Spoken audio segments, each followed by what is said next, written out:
What is up, everybody? This is your boy, Teran Rodriguez, bringing you another edition of Set Point. And we have a jam-packed show, as first and foremost, we have a special guest here. He is a former guest on Set Point, and he will be introduced to talk some Olympic volleyball. Who is my guest? You'll have to find out in a little bit. And speaking of the Olympics, the A-Team April Ross and Alix Klineman won gold, as April Ross has indeed completed the set, winning bronze, silver, and gold in beach volleyball. And also, the U.S. women's indoor volleyball team finally won the gold medal. Yes, they finally won gold. It took a while, but they finally are golden.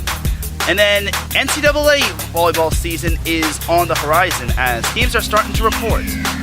And we also have transfers. So set up the net, hand me a volleyball, because I'm about to serve you all some action here on Set Point. This is Teran Rodriguez bringing you another edition of Set Point here on IE Sports Radio, your direct feed for all that is sports.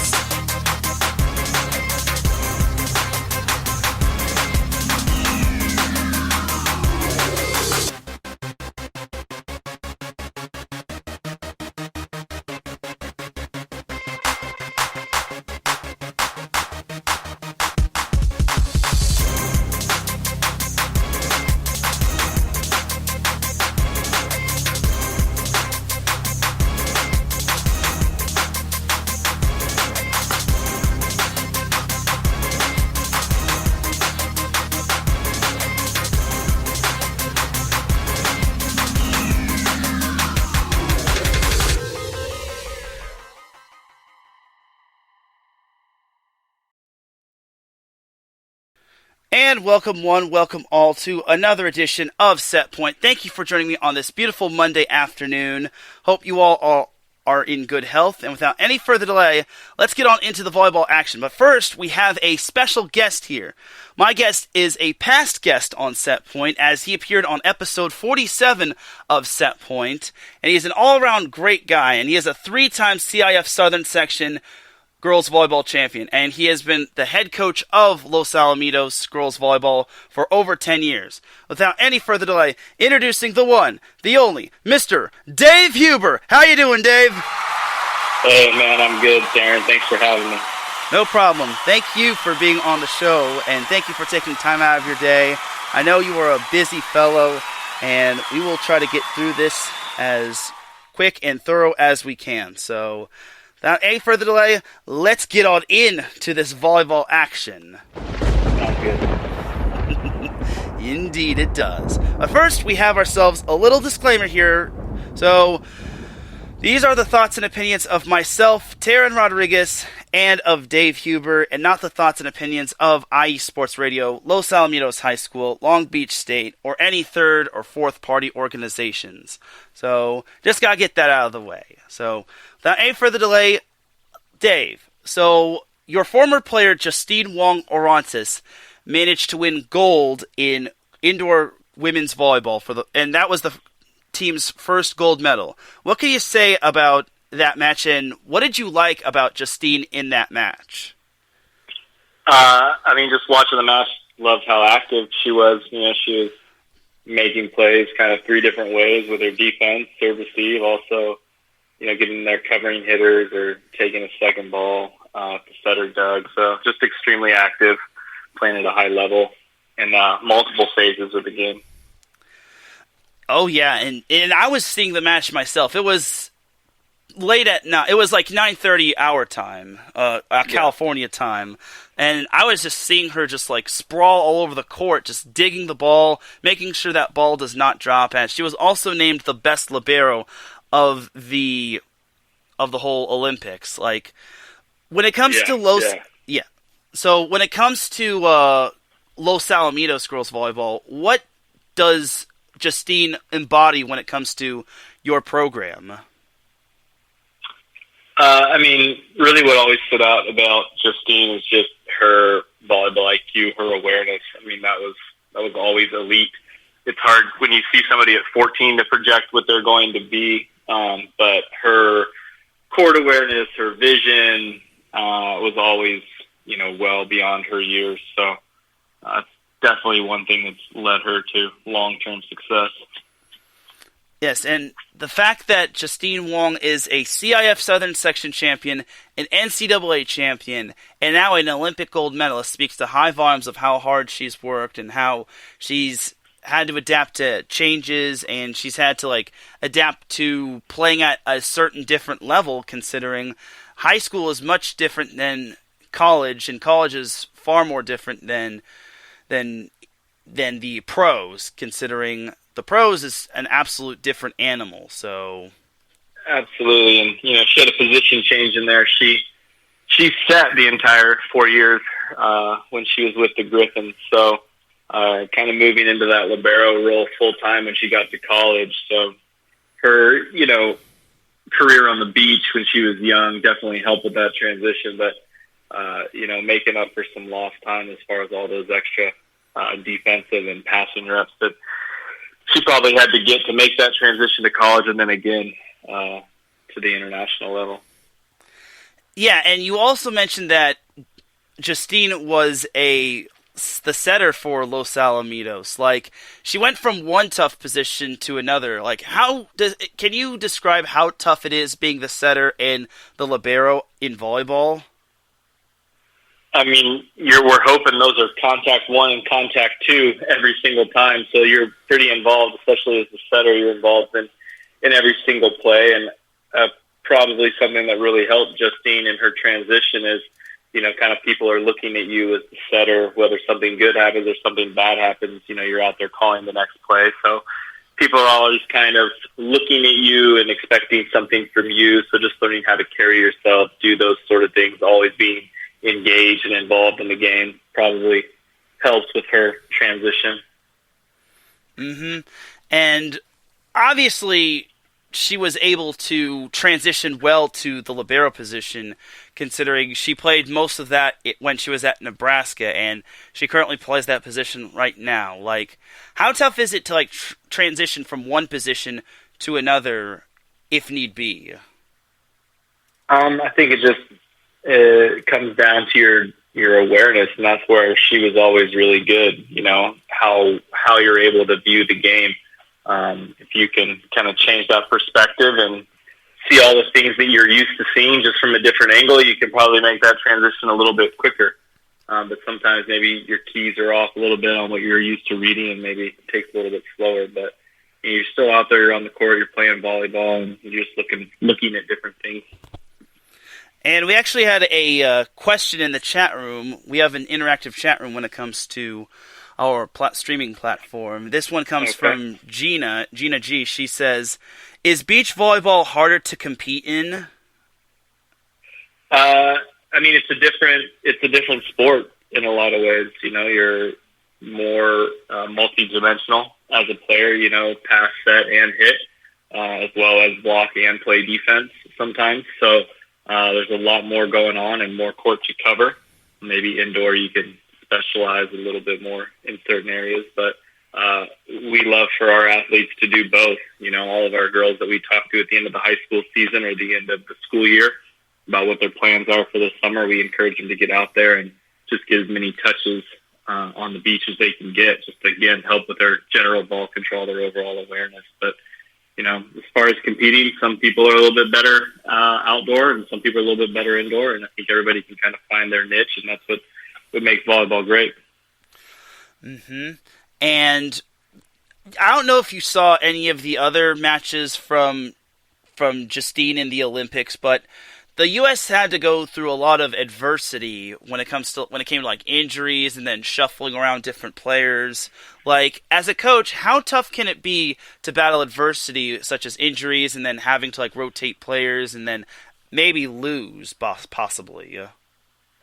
I think all those women probably have to accept when they go into a tournament as competitive as that there's a chance that you could give everything you have and come up short. And I think they've all put in so much time and effort that the fight is always going to be there. So when something happens, the next person is probably ready to step up, seize their opportunity.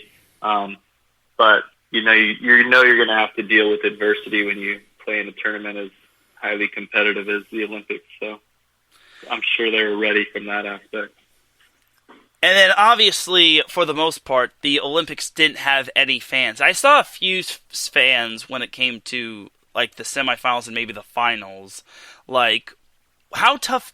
I don't know if you've ever dealt with this, but how tough can it be playing without any fans or playing pretty much in a quiet gymnasium with, like, no fans or heckling or any of that sort?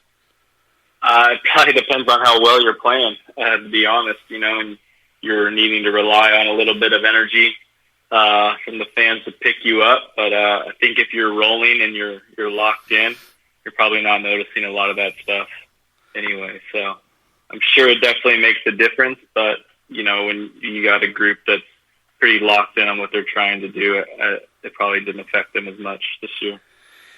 Yes, and the reason I ask that is because Los Alamitos, for the most part, when it comes to girls volleyball, is well known for having a spirited crowd, spirited student section. Like, if I ever witnessed a Los Alamitos girls volleyball match without any fans, it would just be so empty, honestly, in my opinion. Wouldn't you say? Yeah, it's definitely a different experience, for sure. But I think when you reach the Olympics and it's kind of the pinnacle of your sport, you're just worried about what's in front of you, I think. But at the high school level, we love it when the kids are in the gym and making a lot of noise, and it just makes that experience a lot more fun for the girls. So we definitely appreciate when the fans are there, but I think when you get to that level, your only focus is trying to win that gold medal. Mm-hmm. And I pretty much kept saying this for the most part. Like, do you think there is such thing as a good loss when it comes to the sport of volleyball? As long as it's not the last game of the year, then there's a good that's loss. what I meant. Sure. Yeah.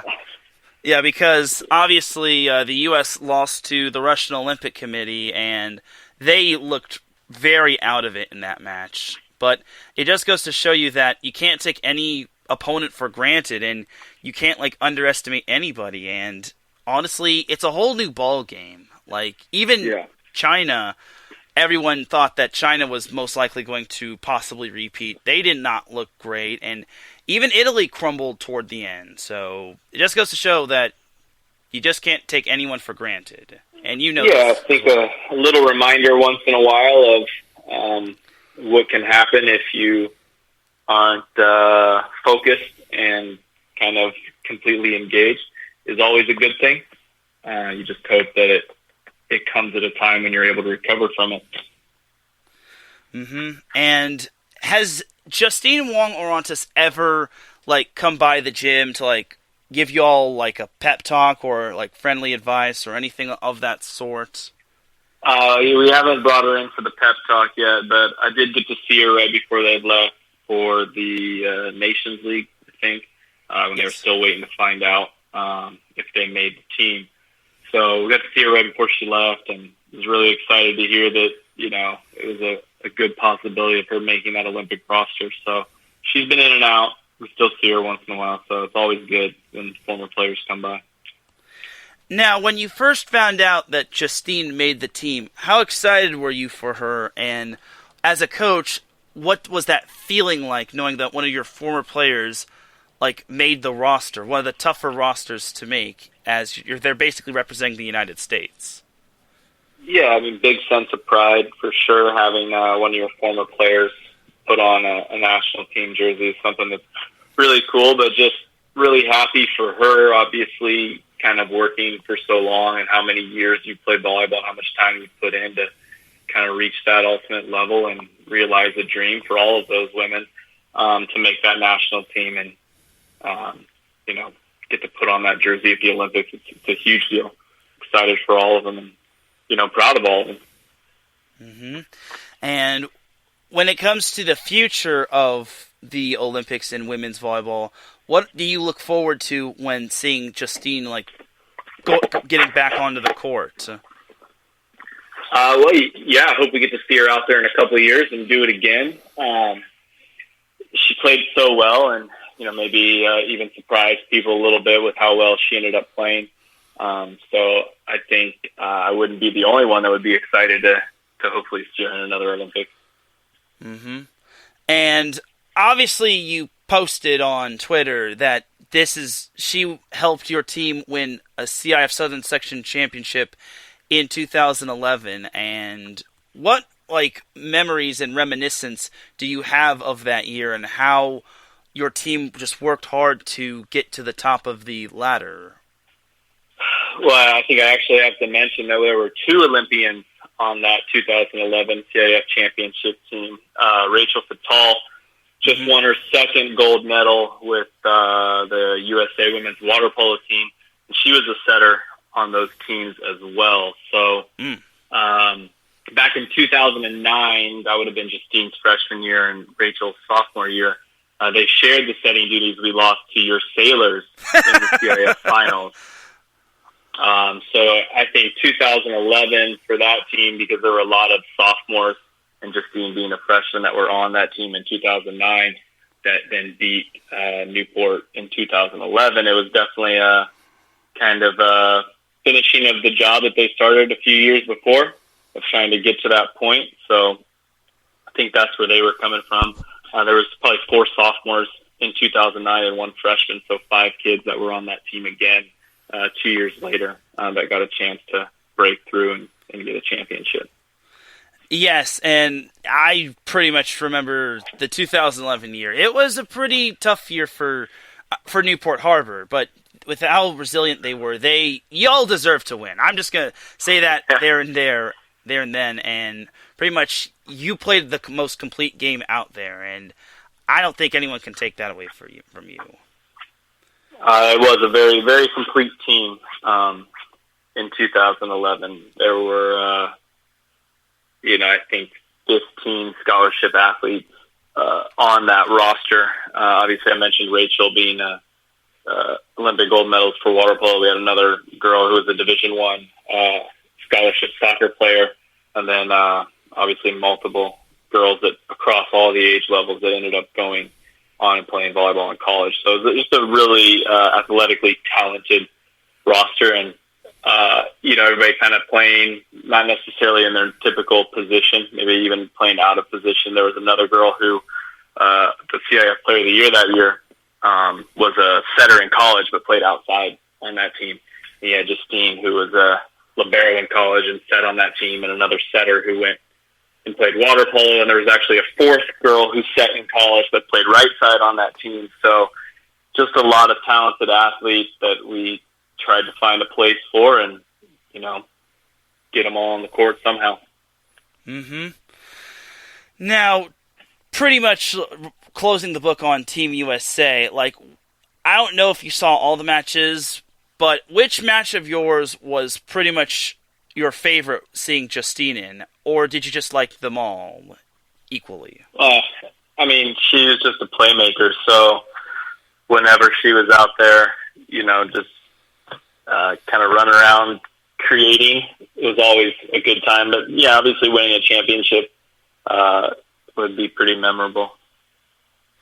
And lastly of the Olympics, with the fact that the U.S. swept Brazil was kind of a mind blower, considering Brazil hardly lost any since. I think they lost 4 or 5 sets all Olympic long, and they were undefeated, while the U.S. had lost 1 match, and they were just playing at a high level. Were you kind of surprised to see the U.S. sweep Brazil? Because that is a rivalry match. It's kind of like Newport-Los Al, in a sense.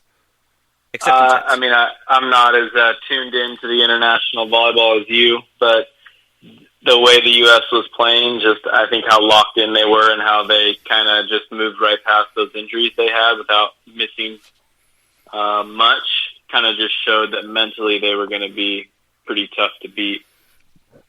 Mm-hmm. And also got to give a shout to the trainers who helped treat Jordan Poulter and Jordan Thompson's injuries. So they're the real MVPs, and I don't think they get a whole lot of credit when it comes to the success that a team has, right? For sure. Mm-hmm. All right, so you mentioned players on the 2011 roster. There was one other player that had success that didn't really get to play in the Olympics, but she actually got to play in a beach tournament, and that was Christy Jones. she managed to win a tournament with Zana Muno, a former UCLA Bruin standout. Like, how happy were you when you saw her win a tournament? I think that was her first ever tournament.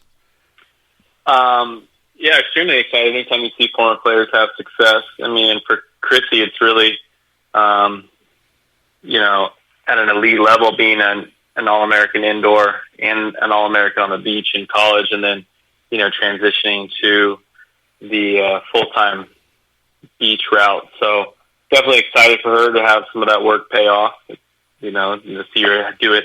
I think it was internationally, that tournament, right? It's pretty exciting. Mm-hmm. And also, you mentioned transitioning. Chrissy actually had to transition from being a middle blocker to outside hitter back during her senior year with Los Alamitos. What could you say about Chrissy and how she handled that well without, struggling too much? Yeah, she was a middle in 2011, and then her senior year, 2013, she did play outside, and the majority of the time played 6 rotations on the outside. So obviously the all-around skills were there that probably led her to now a successful beach career. But even, she had to struggle at first and kind of, just get used to, like we talked about earlier, seeing things from a different perspective on the court. But, the physical skills were there. She just had to fine-tune everything, and she just kept going. But she played middle, played right side, played outside, then played on the beach. So clearly she was pretty talented. Mm-hmm. And she also helped you win a CIF Southern Section Championship back in 2013. What were some characteristics that she had in that season, and what were some turning points in that season by chance? I think just her competitive drive, really. She was competing against herself, her teammates, the girl on the other side of the net. She really had that drive to be great, and that's what paid off. So a couple championships in high school and club, and now the success after high school. Mm-hmm. And obviously she got into college. She started out playing indoor, then she played beach volleyball. How tough can that be, transitioning from indoor to beach? And this pretty much kind of goes back to what our host asked in the chat room. It's training, and it's kind of cross training. I think one helps the other. They can go hand in hand, but clearly when you're able to lock into something full time, which I think Chrissy took advantage of, an extra season on the beach, and was able to get out there and do it full time. She really took off. But, like I said, we always ask everybody to kind of do both, just to really give you a well-rounded game. But clearly the more reps you get one way or the other, the more comfortable you're going to feel. And with Chrissy winning her first ever girls or beach volleyball tournament, what can you say about her legacy on how she's on the come up and how she's continually getting better and better? Yeah, I mean, there's only so many girls that have been All-Americans indoor and beach. It's a pretty short list. Now to add a tournament championship to her resume, just hopefully is another stepping stone, and there's more to come. Mm-hmm. And do you plan to possibly see any of those? If it's local, do you plan to see any of her matches, say in Manhattan Beach or something like that? Yeah, if we get a chance to support former players, definitely try to get out there and make that happen. Yes, indeed, and that is absolutely, and I would definitely want to support her as well, even though she was kind of the rival school. We can't get too mad at that because she's representing a great cause, and she's representing Orange County. So yeah.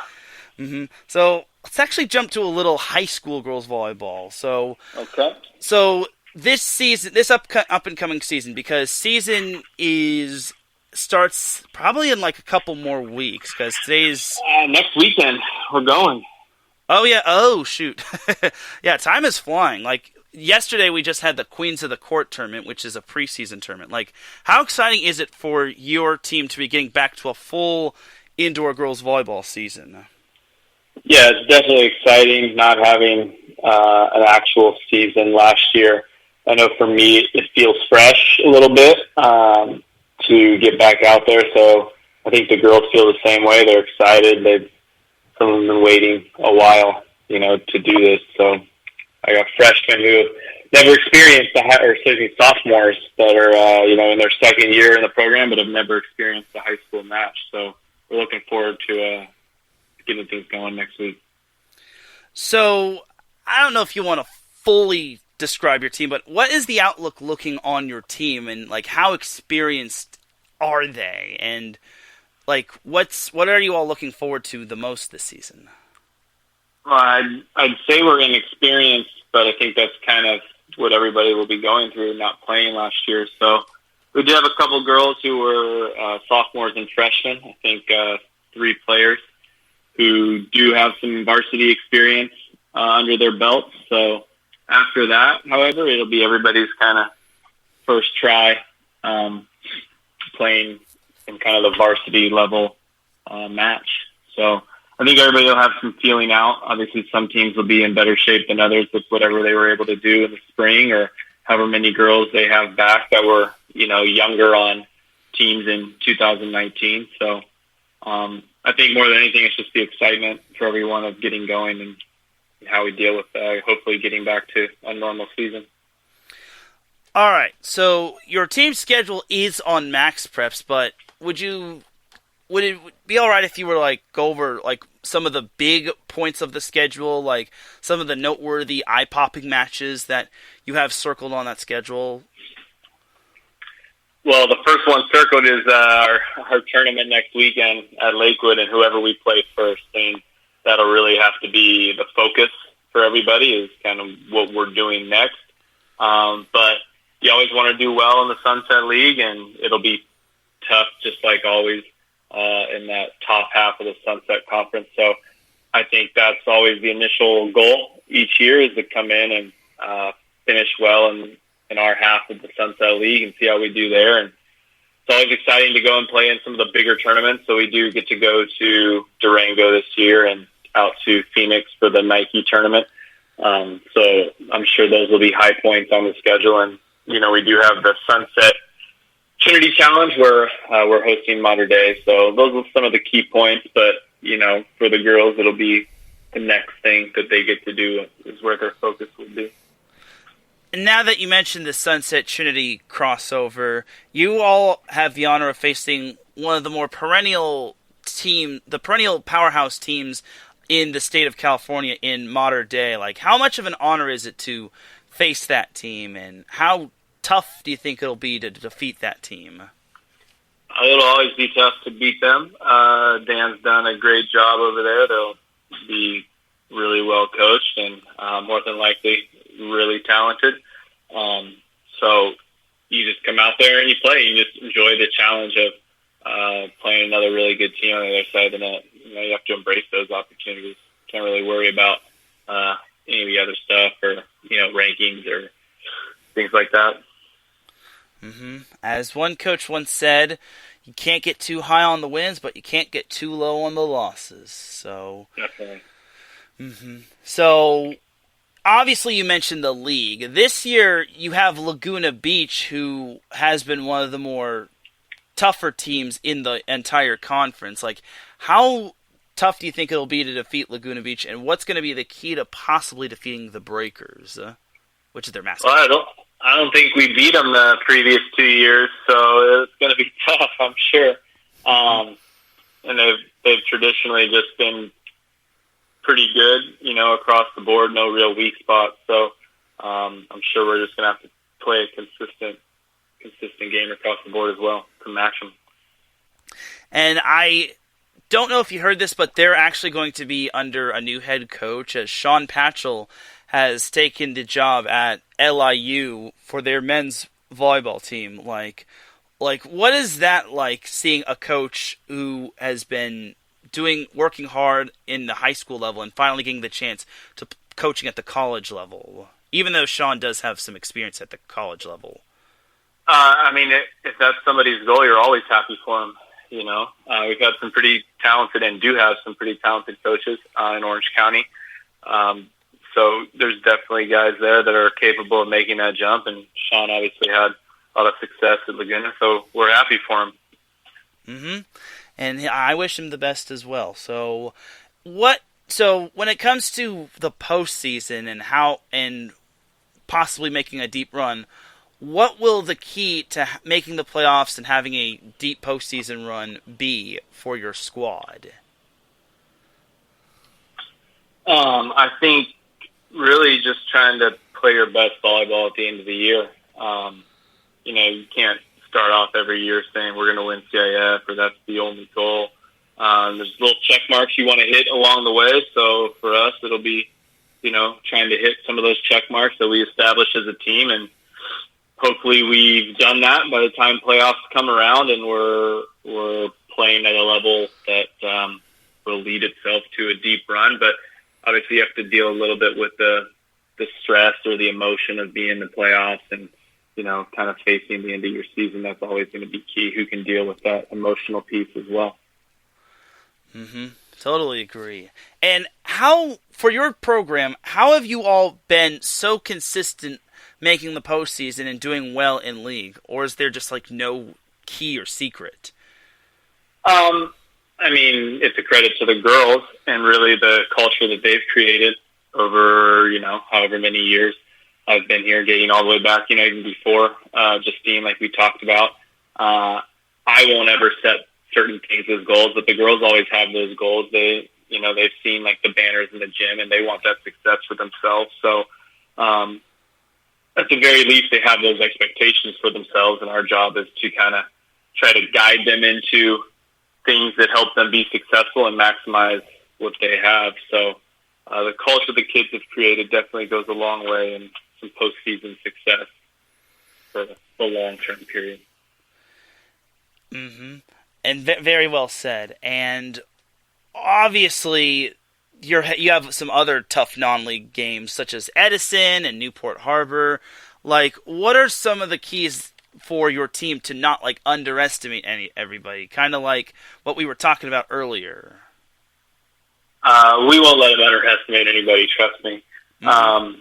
You can't really worry about who you're playing. You still got to take care of your side of the net. So that'll be a consistent message throughout the year. But the good thing, especially with some of those other teams in Orange County and even the Long Beach area that are fairly close to us, the girls know a lot of those kids, so they're always going to be excited to play against kids that were on their club team or that they've played against before or that they know from the beach or whatever the case may be. So just kind of having that familiarity, I think, leads to getting the girls, excited and motivated to play. All right, so a couple more questions, and I'll let you go. So, okay. When it comes to being a head coach and a parent, because I know you have a couple kids, how difficult can that be, having a balance of coaching and being a parent or a family? It definitely puts things in perspective a little bit. When you're first starting out coaching, maybe I think about some of this stuff a little bit more when you get home, and now when I get home, I got other things that take up my attention. So you don't dwell on the bad stuff as much. You just move on. And then at the same time, it's fun to have them running around the gym, and it kind of enhances the experience a little bit there to share that with your family. So yeah, that's really what it is. And this might be a pretty interesting question for you, but how long do you plan on coaching volleyball by chance? I really don't know. I think one day I'll probably just say that's enough. I don't see that day yet. I still enjoy doing it. And like I said, it feels fresh right now. I've been at Los Al since 2005. So, I don't know. I think I've probably got to at least get to 20 years there before I start thinking about that. Yeah, and it would just be such an honor to see you continue your success at Los Alamitos, considering you have just done an outstanding job, and you all are kind of what's a consistent team to compare you all to? Probably the Kansas City Chiefs or the New England Patriots of girls volleyball, if you ask me, considering those teams have also been consistent in making the postseason and winning their league and division. That's a lofty comparison, but I appreciate it. Yeah, but it really does speak to high volumes of how your program has continued to evolve despite the roster turnover and the fact that like teams continue to get better and then there's a target on your back because everyone wants to knock off that big bad team. So it really does speak high volumes to your team, don't you think? Yeah, and I think it goes back to what I've said about the culture that the kids have created. They're the ones that have to rise up and meet those challenges every day.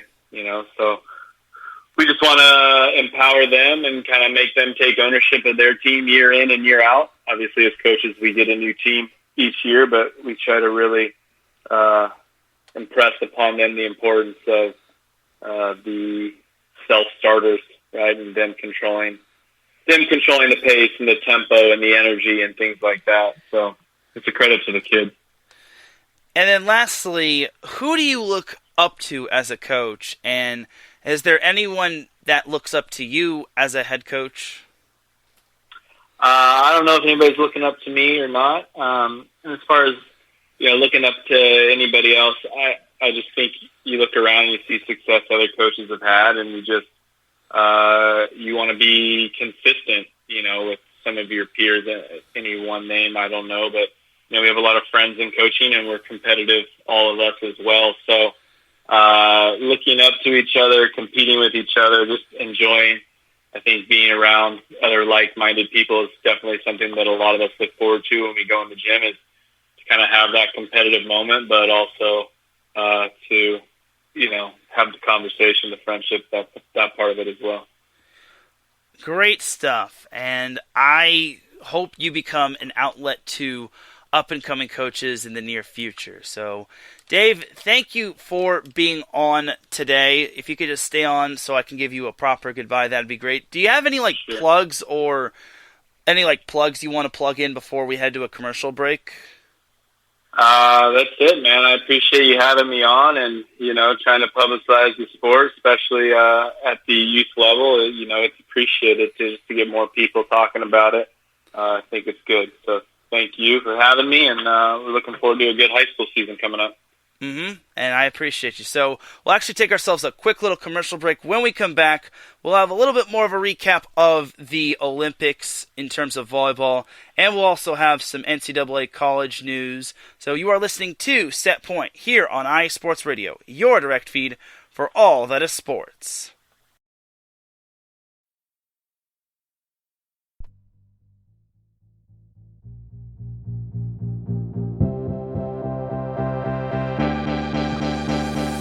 Hey guys, it's Blake Henley, better known as H-Town Blake to some of you.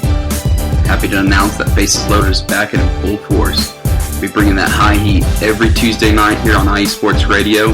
So come home, get ready, dig into that batter's box, and see if you can chase that high heat, baby. So we'll be coming to you live with all the stats, all the rundowns, all the division rivalries, and every team that's going to make the playoff push to get to that one and only October and get to the pinnacle of what baseball is, to hoist that Commissioner's Trophy when it's all said and done.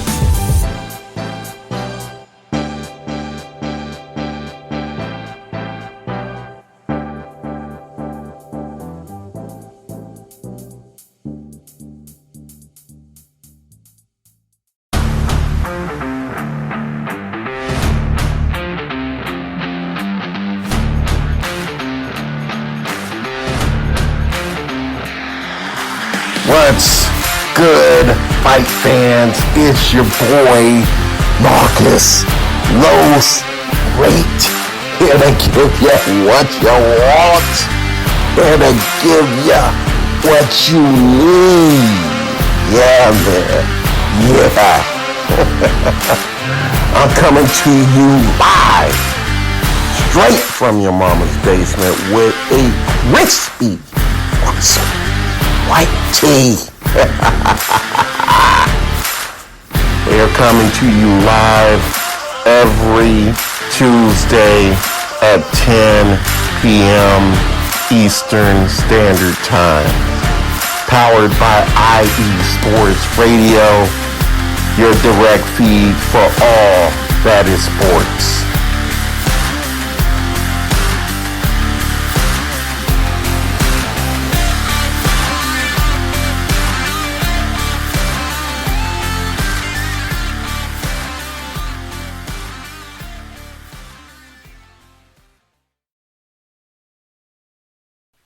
Back with segment number 2 of Set Point. Thank you all for tuning in on this beautiful Monday afternoon. Once again, thank you very much to Los Alamitos girls volleyball coach Dave Hubert for being a guest on Set Point.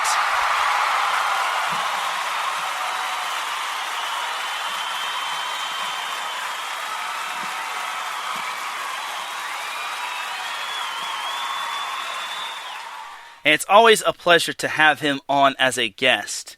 And he had a lot of insight to Justine Wong's success and how she was able to play back when she was at Los Al and adapt to change when she went to the college level and eventually to the pro level.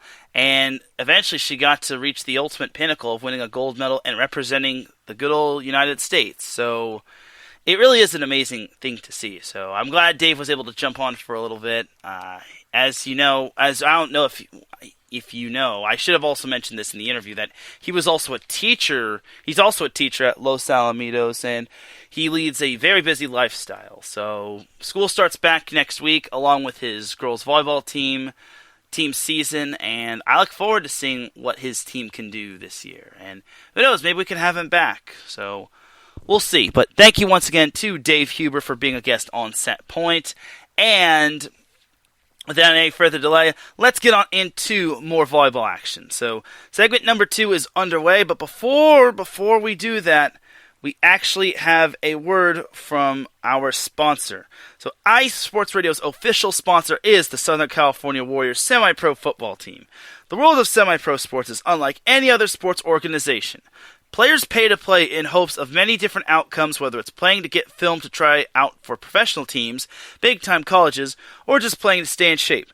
No matter what, all semi-pro players have one thing in common, and that's playing for the love of the game. The SoCal Warriors have been on a quest to earn titles and give players second chances since 2017, because everyone in the world, for the most part, deserves a second chance. Whether you're in Southern California or anywhere in the world, give semi-pro sports a chance if you love your sport. You may get that second chance you have been waiting for as an athlete. You can follow the Southern California Warriors on Twitter at SoCal Warriors. You can follow them on Instagram at SouthernCalifornia_Warriors. And you can also follow them on Facebook by going to the search bar and typing in Southern, then California, and the word Warriors. So that's your ways of following the SoCal Warriors, and we appreciate them for being the official sponsor of IE Sports Radio, your direct feed for all that is sports. Alright, now let's get back into the volleyball action. So, as Dave and I were mentioning, the U.S. women's indoor volleyball team managed to win its first ever gold medal, and I saw this match. It was just an amazing, complete effort. Like, Brazil is no pushover when it comes to women's volleyball. They are intense. They have great athletes. They serve and dig and pass the ball well, and they hit the ball really well, and honestly, they kind of made the U.S. work for some of those points. But the same can be said for the U.S. as, once again, Justine Wong-Orantes and other amazing players were just doing all that they can to trying to keep the ball from touching the ground and getting point after point. Like, the keys for the U.S. were accumulating, like, point runs. Like, the first 2 sets, they had a run of, they kept going on runs in the, once they hit double digits, and then eventually they pulled away to the point where Brazil couldn't catch up to them. And Brazil in that first set did all that they can. They were down by as many as 9, and they managed to get to within 4, but the U.S. just closed the door. And the most outstanding player and best outside was Jordan Larson, who, if for those that listen to me on Mixler.com via USRN, I pretty much broadcast that game, and I said that age was nothing but a number for Jordan Larson. And it was very fitting that Larson was the one that was able to get the kill for or the final kill for the United States in that final point, and it was quite amazing. So, and the fact that Larson is a captain just speaks to higher volume. So, it was great stuff from the U.S. indoors women's volleyball team, and they were, believe it or not, the U.S. was the only sport, or women's volleyball was the only major sport to not have a gold medal when it came to the United States. But the U.S. changed that. And I think the turning point of the season was when the U.S. lost to the Russian Olympic Committee.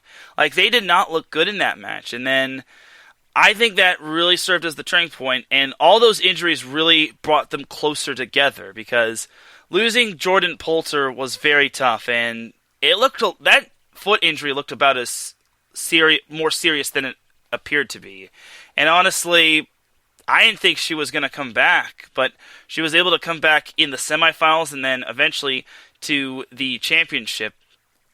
Well, she eventually came back to the championship. But what I mean to say is that she was able to work her way back from her injury, and you have to give credit to the trainers as well, because if she doesn't come back, it could be a whole different perspective. Not that Micah Hancock wasn't doing a good job at the setter, it's just that Poulter had that connection with Michelle Barsh-Hackley, and losing Jordan Poulter was so tough. Like, it really sucked the momentum out of the U.S., even though they were winning for the most part in that Italy match. But I think those injuries really brought the team together, and it brought them closer. And then you also have to give a little credit to Turkey for defeating the Russian Olympic Committee. I don't know if the U.S. would have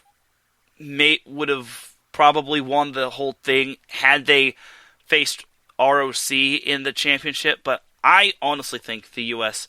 would have beaten anyone, any place, at any time.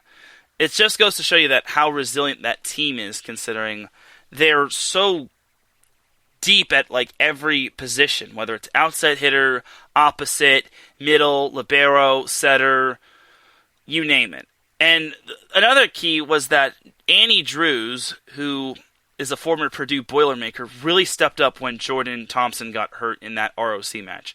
Like, the main key for her was that her height just was so amazing. Like, she's like 6'4", but it looks like she's so much taller than that, and she hits from the right side really well, and it's absolutely outstanding, and she really stepped up, and even when she was getting rotated in and out for the U.S., she really performed well. I feel bad for Jordan Thompson because she was having an outstanding tournament. I think she had like 30 or 28 kills against China, but the fact that that was kind of a blessing in disguise really unlocked the secret weapon that was Annie Drews. And I think it's a great little turning point. That the injuries and the loss and the adversity that the U.S. faced were great turning points. Now, if the U.S. did beat ROC and they didn't have injuries, would they still have beaten Brazil? That is a question that we will never answer, considering we don't know if that'll happen, if that would have happened. But I think the U.S. would have beaten Brazil anyway. Nothing against Brazil, but I think the U.S. they had one mission, and that was to place gold. Anything else would have been a complete slap in the face. And even Karch Karai, before the match started, was overfilled with emotion, saying that he wanted his team, no, not his team, his program, hence the word program, not the team, the entire program, to standing on top of that podium with the gold medal. And they did that. Like, if you heard his interview, it was absolutely amazing, and you gotta love Karch Karai. Like, this is something I never knew about Karch Karai. I think it was in 2017, he had cancer, but he still coached the U.S. women's volleyball team, and he never told anybody until he had a clean sheet saying he's cancer-free. And he is just absolutely amazing. Like, and he was so happy at the end of that match. Like, he felt like a kid inside a candy store getting everything for free. And honestly, it does my heart good to see him having success.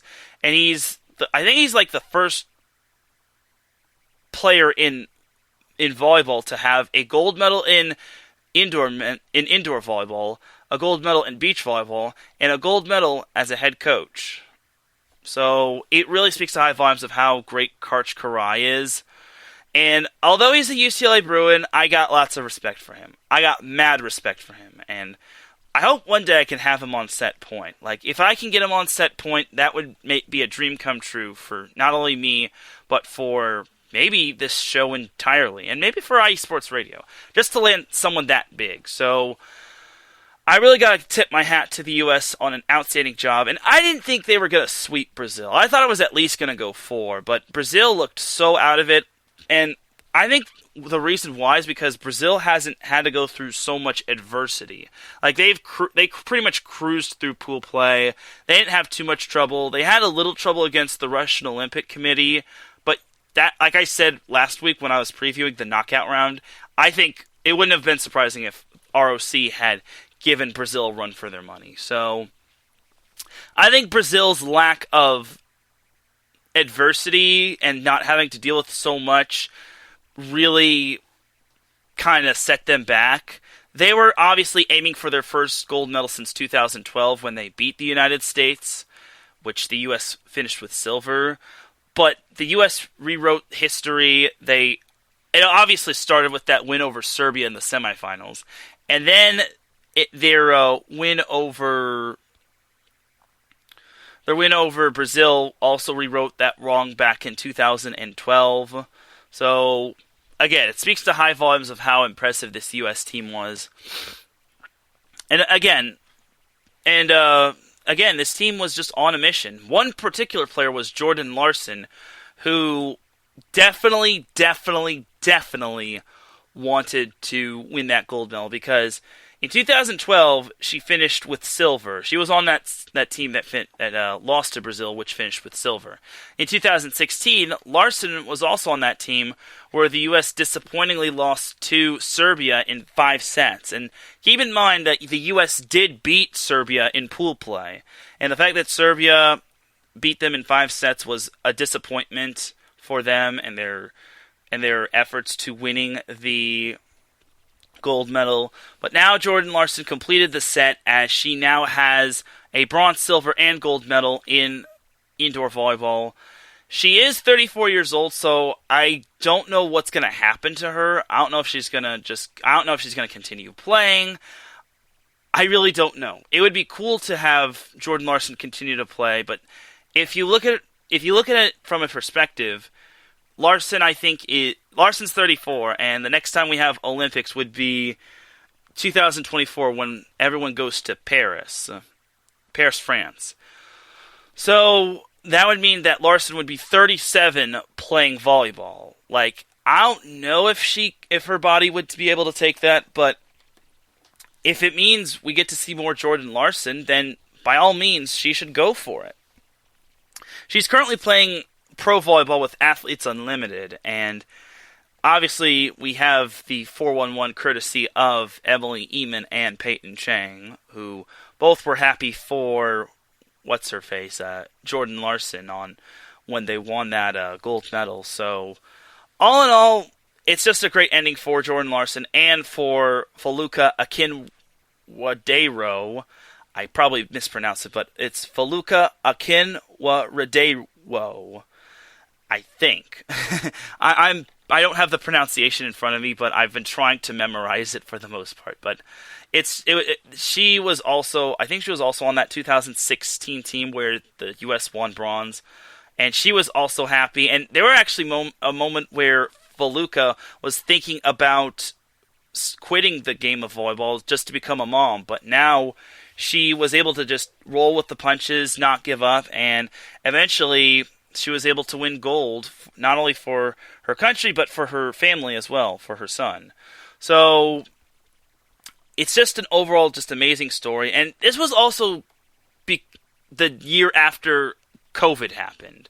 And there wasn't even certainty that the Olympics would happen at this point, considering they had the COVID outbreak in Tokyo, and it basically prevented fans from going in and cheering for their team. So, all in all, it's just an amazing story for the U.S., and I really don't want to hear anyone saying that this should have an asterisk by it, or this is a Mickey Mouse title. Like, there's no way you can say that it's a Mickey Mouse title. Then you basically have to say every medal is a Mickey Mouse title, for whether it's from the U.S., Italy, France, Japan, China, the list goes on and on.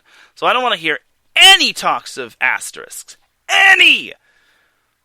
I'm sorry if I had to, basically strain my voice, but I had to get that point out there. So, yeah, for the U.S. women's volleyball team to close the book on them, I really hope they can repeat as champions in 2024. They know that they are for real, and everyone now knows that they are for real. And Karch Kiraly is the truth, man. I really hope Karch can continue to coach this team for as long as he can. I really hope he continues to coach them to success. And who knows, maybe we'll see him coaching beach volleyball, and he can get a gold medal in that. We'll see.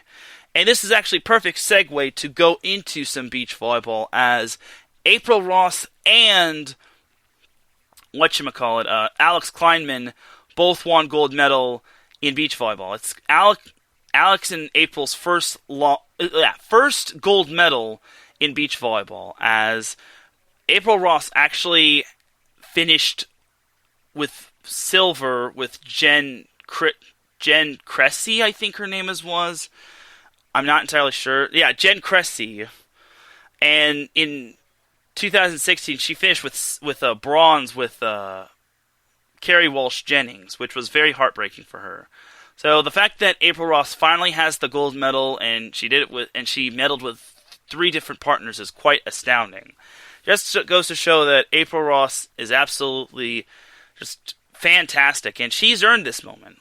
Again, just like the U.S. indoor women's volleyball team, we had to deal with COVID happening and whatnot. So the fact that April Ross is a gold medalist speaks to high volumes, and it's not only big for the United States, but it's big for me and for the Newport Harbor High School community, considering Newport Harbor High School obviously had Misty May Trainer as a gold medalist. Now we could put in the hallway that April Ross is now a gold medalist, and boy howdy does it feel good to see her get gold. And I'm going to be honest with y'all, I really want to get April Ross's high school coach, Dan Glenn, on the show.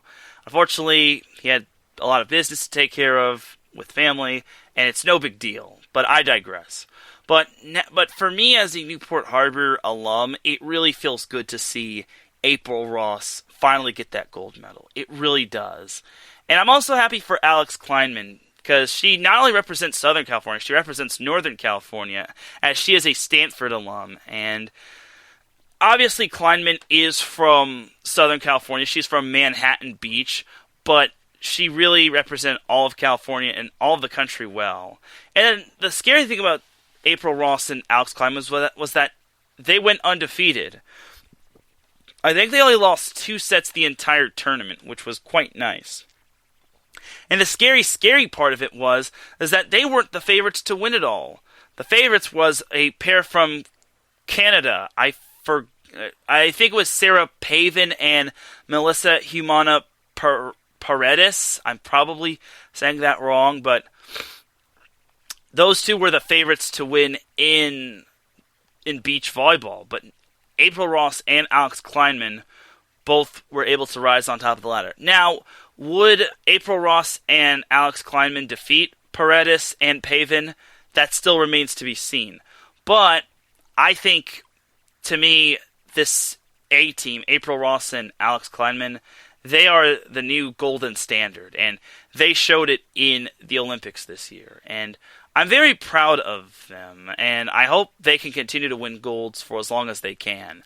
Obviously, partner turnover happens, things happen, the AVP happens, the world happens, everything happens in this world for a reason. But I will also say this, that I think this A team is going to be a golden team for years to come, and I hope they can stay together in the Olympics in 2024, where everyone goes to Paris and whatnot. So I can't wait for that to happen. So that's going to be that for Olympic beach volleyball and Olympic volleyball in general. To close the book, I'm very proud of the U.S. teams that won. And one more thing. Wait. One more thing before we close the book. So I found this tweet via Lauren Stivrins. And she said after the U.S. won the gold medal, she says, "I hope Americans have a greater appreciation for women's volleyball in the U.S. after this Olympics. Taking gold in both beach and indoor is absolutely unreal. If this doesn't show how dominant we are as a sport, then I don't know what will." And she says in capital letters, "Start televising the sport more!" I shouldn't have yelled, but it is what it is. Oops. But I totally agree with what Lauren says, and I really hope that we get to see more televising of women's volleyball. The only problem is that ratings, and volleyball isn't as broad of a sport like basketball, football, because football is king, baseball, hockey, soccer, you name it. Like, it all depends on, like, ratings and money. And it's disappointing because the problem with... I want to see volleyball succeed, and I think it will succeed. The problem is everyone just gives so much care over, like, those sports I just mentioned. Like, for example, the Hall of Fame football game between the Steelers and the Cowboys had more views and had the most views of any preseason game since 2017, which is crazy. Then, the worst part is that they had way more views than the entire Olympics combined that day. It really, really is tough. And I really hope volleyball does get that chance to possibly, make their name in the world. Like, I totally agree with what Lauren says. They need to televise the sport of volleyball more. Like, I don't care if it's televising college volleyball once a week, or maybe once a month for that matter. They need to start televising volleyball, not just for the NCAA tournament, but for some of the regular season. Like, have a weekly volleyball match. Have it on, like, ESPN2 or something. I know ESPN is mad about its ratings, and they'll always put football over everything, or LeBron James, or Kevin Durant, or anything above everyone. But volleyball deserves a chance, and the Olympics definitely showed that the United States has great volleyball teams, especially on the women's side. The men's side still leaves a little bit to be desired, but they've had their success in the past. And they'll soon have success going forward. And one more thing before I fully close the book on on the Olympics in terms of volleyball is that France actually won the gold medal in men's volleyball.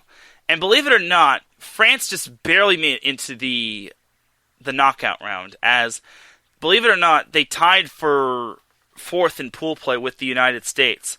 The problem was that France had the tiebreaker via points.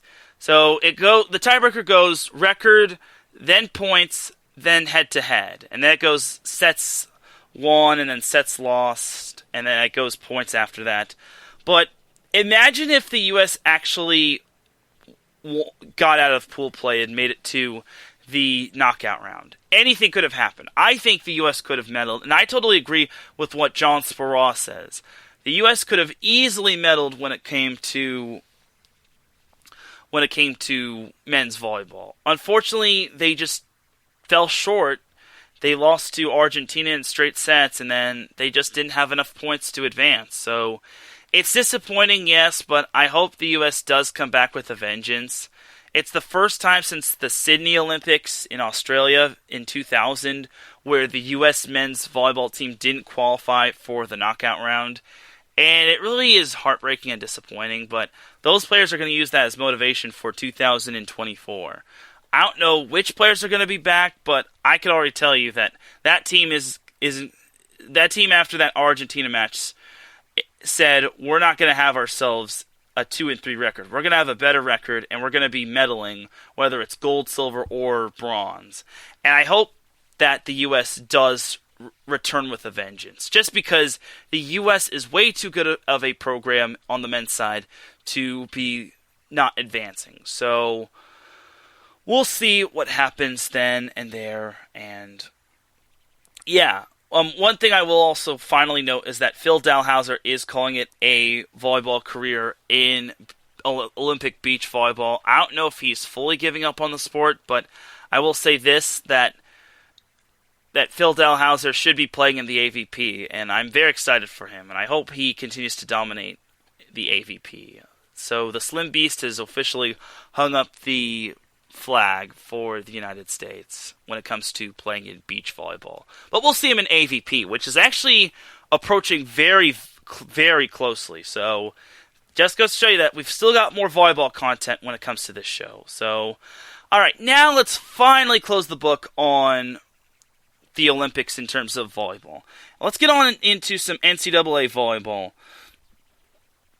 volleyball news. So when it comes to NCAA volleyball, we're not going to do any more schedule releases because it looks like everyone has released its schedule for the most part, and also teams are now reporting this week. Like this week or yesterday marked the first day that teams finally got to report, which is really, really cool, and I'm very excited for it. So I really can't wait to see what happens. So now let's jump on over to some college volleyball transfers. So we haven't had too much college volleyball transfers as opposed to last week where I had to recap a whole lot. So there are only 3 transfers. So the first one, which I didn't get to this because this was on Wednesday that happened, but Kendra Ham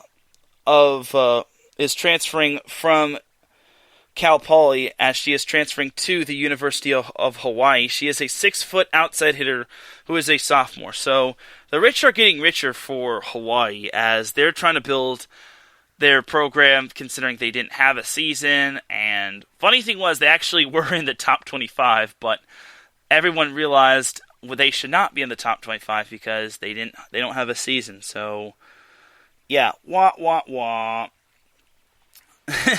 So Hawaii picked up another big transfer, and I'm really excited for this Hawaii team. For their sake of trying to beat Long Beach State, I hope it doesn't happen, but we'll see what happens going forward. So that's the first transfer that happened this past week. Then we have Bryn Chandler transferring from Georgia to Gonzaga. She is a 5'11" setter, and she is a graduate student, so she'll be heading up north, up to the Pacific Northwest. Speaking of Pacific Northwest, definitely check out Northwest Territory Sports with Brad Buckingham every Sunday at noon Pacific Time, 3 p.m. Eastern Time.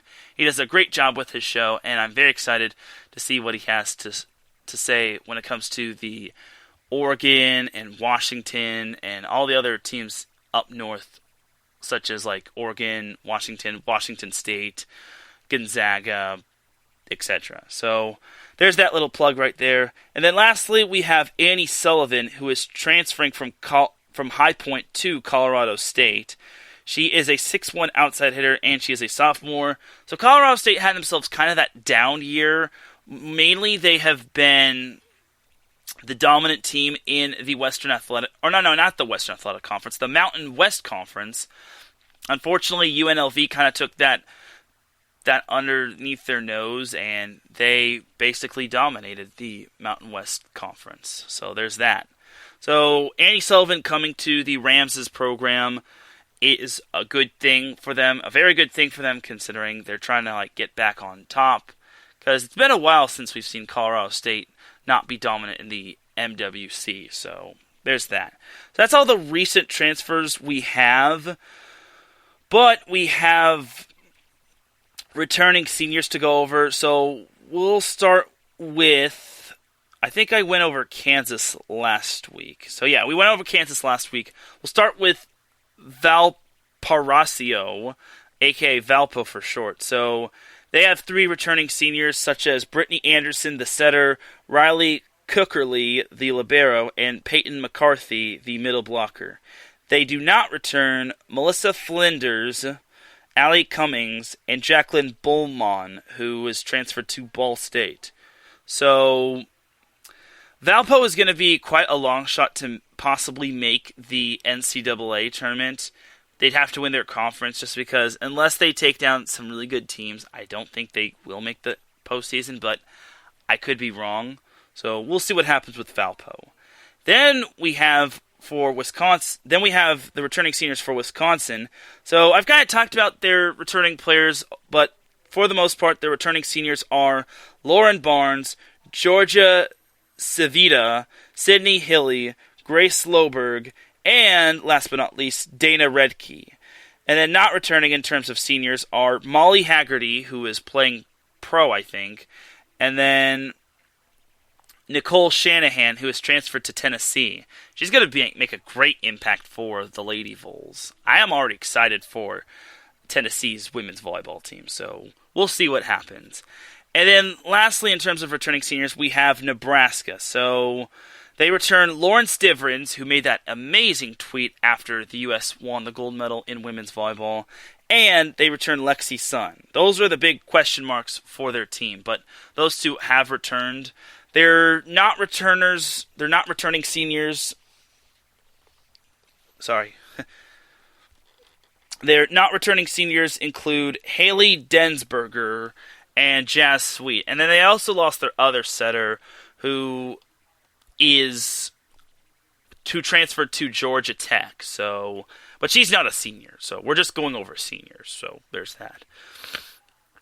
But I think this Nebraska team has a lot of promise to them. I think Nebraska can challenge Wisconsin. I don't know if Wisconsin will win I don't know how much better Wisconsin will be. They obviously have a great incoming freshman class, and then the same can be said for Nebraska. But Wisconsin definitely is on a mission. They really want to win that NCAA championship. And I think next year this upcoming year, it's championship or bust for the Badgers. So we'll see what happens with them. And I think they, as well as maybe Kentucky, are under a little bit of pressure. And then you also have other teams that need to meet high expectations, such as Pitt, which Pitt returns a lot of its players, and then they have some incoming transfers on their team. So it's going to be an exciting year for women's volleyball, especially with certain teams. So we'll see what happens, and yeah.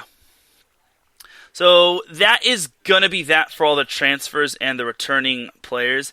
And I think that's going to do it for this episode of Set Point. So it isn't as long as the previous episodes, but I think that's pretty much it. We've recapped the Olympics.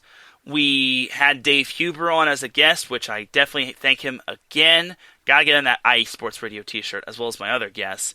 And then I talked some transfer news and whatnot. And season is very, very close. We talk about how high school season is just as close. The women's season starts on August 27th, which means that in 2 more weeks, we will have the Season 3 premiere of Set Point, which means next week is going to be the Season 2 finale of Set Point. Can't believe it's the Season 2 finale already, so can't wait to have Season 3 start of Set Point. And then mark this day as well, I guess.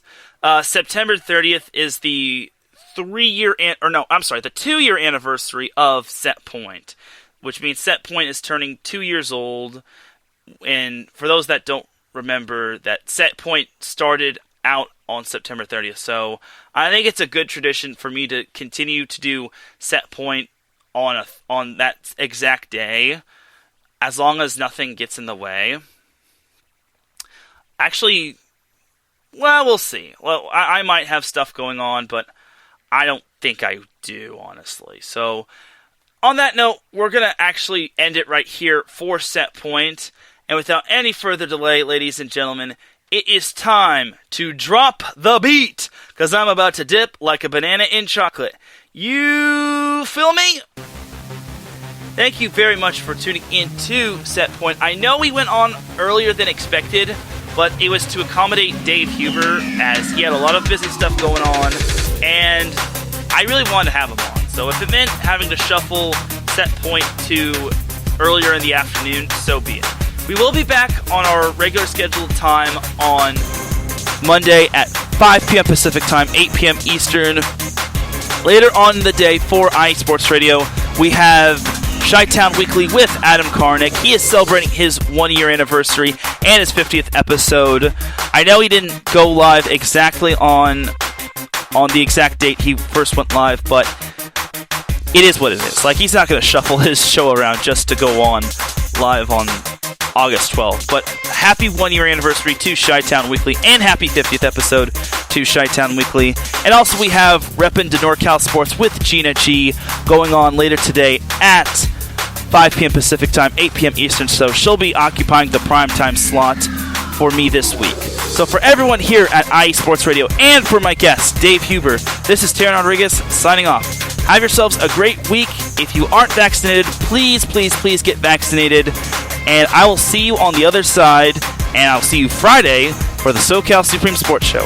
Have a great rest of the week, everybody.